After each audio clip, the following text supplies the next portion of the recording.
वो भी होती है, मगर उसका बदला हश्र के मैदान में मिलेगा, क्योंकि जो तुम्हारे हक में बेहतर होता है वो दुनिया में दिया जाता। मगर सुनो, सारी बारगाह में जाते हो, हर जगह दुआएं कबूल होती है अल्हम्दुलिल्लाह, मगर एक बारगाह मुझसे भी सुन लो, जहां पर तुम्हारी 100 की 100% दुआ कबूल हो, अगर ना हो तो मेरा दामन पकड़ लेना। इसलिए दावा कर रहा हूं तो दलील भी इतनी पक्की देके जाऊंगा, इतनी पुख्ता देके जाऊंगा कि इंशाअल्लाह याद करोगे। बोलो चाहते हो कि तुम्हारी दुआएं कबूल हो जाएं?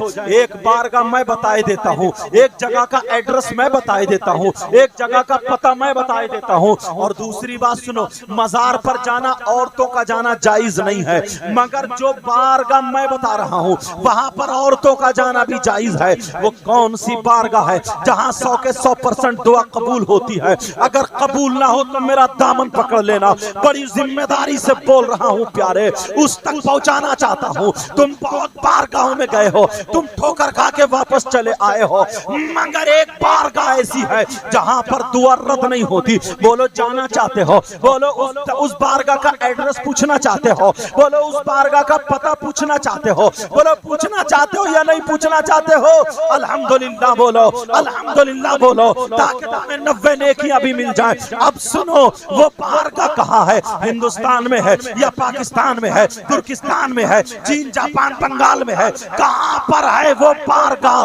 नोट करने वालों नोट कर लेना। आज तुमने मेरा दिल खुश कर दिया है। हमारे दादा नाना की बारगाह में तुमने मुझे बुला करके यहाँ पे बिठा दिया है, तो आज आका की, अपने नाना की बातें तुम तक पहुंचा करके जाऊंगा। अगर एक भी सुधर गया, एक ने भी तौबा कर ली, मेरा नजराना कबूल हो गया, मेरा नजराना कबूल हो गया। अब सुनो, वो बारगाह कौन सी है? लिखने वालों लिख लेना, नोट करने वालों कर लेना। और अब तो लिखने नोट करने की जरूरत नहीं, मोबाइल सबके हाथों में है, सेव हो जाता है, उसमें कैच हो जाता है, उसमें भर जाता है, उसमें आ जाता है। अब सुनो, याद रखना, अगर दुआएं कबूल करानी है तो इस बारगाह को मत छोड़ना। वो बारगाह कौन सी है? वो बारगाह कोई और नहीं है, वो बारगाह तुम्हारी माँ है, तुम्हारे बाप है, तुम्हारे माँ बाप की बारगाह है। अगर माँ बाप की बारगाह में चले जाओ तो तुम्हारी दुआ रद्द नहीं हो सकती। अरे खुदा की कसम, माँ बाप को राजी कर लिया, माँ बाप ने लड़खड़ाते हुए हाथों से अगर हाथ उठा करके दुआ कर दी तो माँ बाप की दुआ रद्द नहीं हो सकती। आप कहें इतनी बड़ी दलील दे रहा हूँ, अरे ये कैसे? ये मैं नहीं कहता, ये वो नबी कहते हैं। जिस नबी ने कहा खुदा एक है, तुमने मान लिया। जिस नबी ने कहा जन्नत है, तुमने देखी नहीं लेकिन मान लिया। जिस नबी ने कहा जहन्नम है, तुमने देखी नहीं लेकिन मान लिया। जिस नबी ने कहा फरिश्ते हैं, तुमने मान लिया। जिस नबी ने कहा खुदा एक है, तुमने मान लिया। वही नबी फरमाते हैं दुआउल वालिदैन अन औलादिहिमा का दुआई नबी अन उम्मतिही। मैंने हदीस पढ़ दी, नबी फरमाते हैं माँ बाप की दुआ औलाद के हक में ऐसी होती है जैसे मुझ मोहम्मद की दुआ मेरी उम्मत के हक में होती है किसी की दुआ।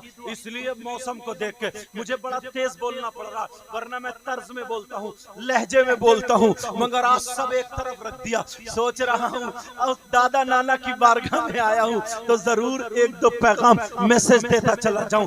आज के बाद मुझसे वादा करो, एक सैयदजादे से वादा करो, सैयदजादे की बारगाह में रह करके वादा करो, हाथ उठा करके वादा करो। बोलो इंशाअल्लाह, हाथ उठाओ, बोलो इंशाअल्लाह। आज के बाद माँ बाप को नहीं सताएंगे, आज के बाद माँ बाप को तकलीफ नहीं देंगे, आज के बाद माँ बाप को नाराज नहीं करेंगे। बोलो आज के बाद माँ बाप का कहना मानेंगे।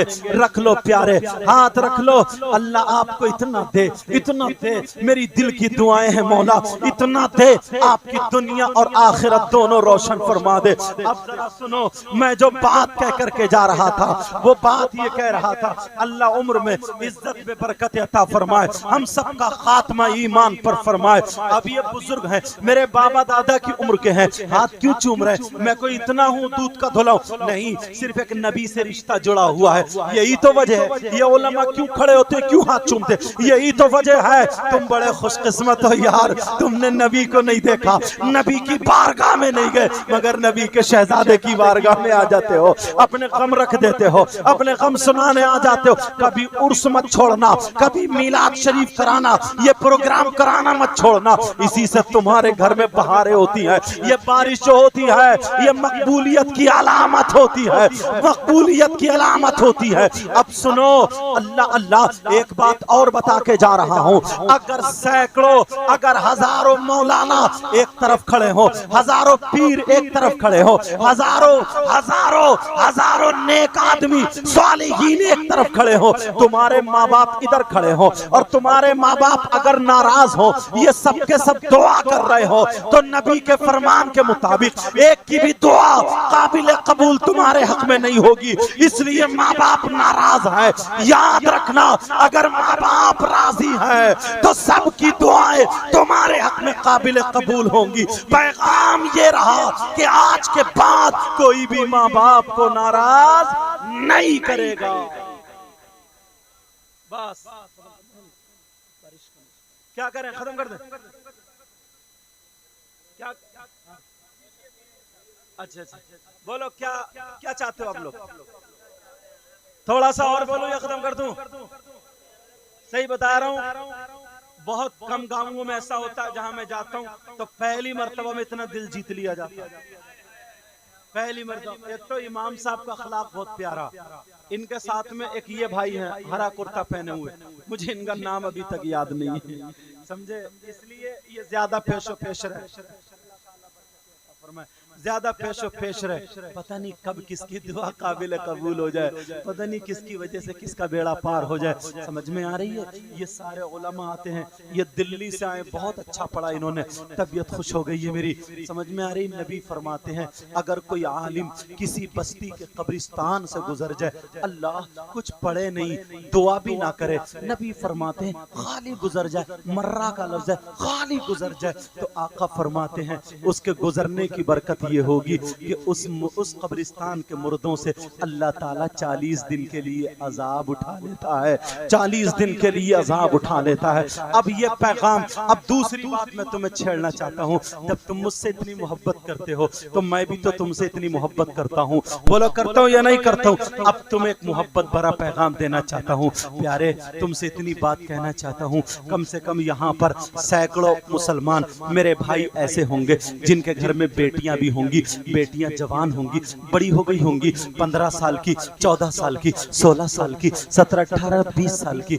मगर इतना बता दो, मैं किसी की बहन बेटी की बेइज्जती करना नहीं चाहता हूँ, क्योंकि इस्लामी रिश्ते की वो भी तो मेरी बहन बेटी है। मैं तुमसे पूछना चाहता हूँ, अगर 50 माँ बाप यहाँ पर हैं, 50 बाप यहाँ पर हैं, तो उनकी बेटियों पे मोबाइल जरूर मिलता है, उनकी बेटियों पे मोबाइल होता है या नहीं होता है? तुम लुधियाना से कमा करके लाए, तुम उधर से पंजाब से कमा करके लाए, और बेटियों पे मोबाइल हो गया, बेटी मोबाइल चला रही है। मैं तुमसे इतना पूछना चाहता हूँ, बेटी को मोबाइल की जरूरत क्या है? इसे कौन सी ऐसी जरूरत है? इसके ट्रक नहीं चल रहे हैं जो मोबाइल के बगैर ट्रकों में आग लग जाएगी, इसकी बसें भी नहीं चल रही हैं, इसकी फैक्ट्री भी नहीं चल रही है, इसके कारखाने भी नहीं चल रहे हैं जो मोबाइल के बगैर सारा खानदान भूखा मर जाएगा, इसका जमीन का प्लॉट भी नहीं है। कौन सा ऐसा रिश्तेदार है जो तुमने मोबाइल दे दिया है कि ले बेटी बात करती रही है किसी बाप के पास जवाब, किसी बाप के पास जवाब नहीं है। मैं तुम्हारी बेटियों को गलत नहीं बता रहा हूँ, अल्लाह अल्लाह इसलिए कहना चाहता हूँ,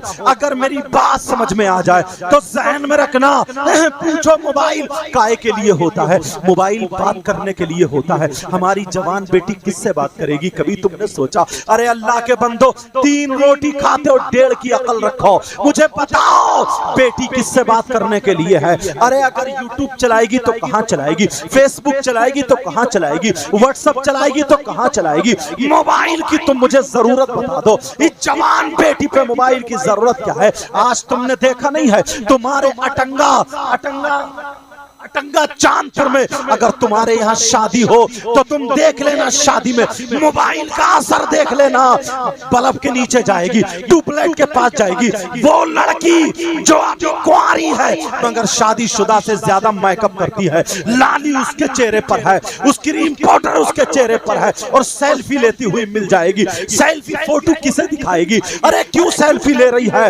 मोबाइल का असर जरा देखो, पहनावा उनका देख लेना, अपनी बच्चियों का पहनावा देखो, वो बड़े बड़े लहंगे होंगे, वो बड़े बड़े शरारे करारे होंगे, वो बड़े बड़े लाजो होंगे, दुपट्टे कहीं अलग बड़े होंगे। अरे जवान बेटी, अल्लाह ने उसको औरत का जिस्म दिया है, दुपट्टा जिस्म छुपाने के लिए होता है मगर वो दुपट्टा अलग हटा देती है, क्लिप पिन लगा लेती है, बालों की बड़ी बड़ी चुटियां हैं, बालों के बड़े बड़े चूड़े हैं, बालों में मोती पड़े हैं। बोलो ये हमारे घर का माहौल है कि नहीं है? जरा बताओ। ये मैं दूसरों की बेटी को बाद में कहूंगा, पहले अपनी बेटियों को देखो। हमारी बेटी शादी में से होती है नहीं होती है? अरे उसे ना बाप की शर्म है, ना माँ की शर्म है, ना भाई की शर्म है। पुराने लोग अगर यहाँ दो चार हो, इनसे पूछो, इनकी बहन छोटी भाई के सामने बोलने की हिम्मत नहीं रखती है, बोलने की हिम्मत नहीं है। बेटी बाप के सामने बोलने की हिम्मत नहीं रखती है। अगर उसकी शादी धोखे से किसी ऐसे शख्स के साथ में हो गई जो वो औरत के काबिल नहीं था, मगर उस शहजादी ने, उस इस्लाम की मेरी बहन ने पूरी जिंदगी उसी के घर में गुजार दी है। बच्चे नहीं हो रहे हैं मगर फिर भी शौहर की पोल नहीं खोली है, उनने शौहर की बेइज्जती नहीं की है। इतनी शर्म आया गैरत की पैकर बनी हुई है। आज 15 साल की बच्ची अपना दुपट्टा फेंक के बाप दिखा करके चुटियां लहराती हुई इस बाप के सामने आ जाती है, चचा के सामने आ जाती है, ताऊ के सामने आ जाती है, भाई के सामने आ जाती है। शादी में न इसे बाप की शर्म है, न माँ की शर्म है, न भाई की शर्म है। वही फैशनीले कपड़े पहने और लहंगे पकड़े और रोडों पे चलती चली जा रही है। क्या तुमने नहीं देखा? आंखों पे चर्बी नहीं है, आंखों पे पर्दा नहीं है। प्यारे देख देख, कम से कम मोहल्ले की इज्जत को ना संभाल, अपने घर की इज्जत को बना ले, अपनी बेटियों की इज्जत को संभाल ले। अरे मुझे बताओ, क्या आज हमारी बेटियों का ये माहौल नहीं है? हमारी बेटियों का ये माहौल है।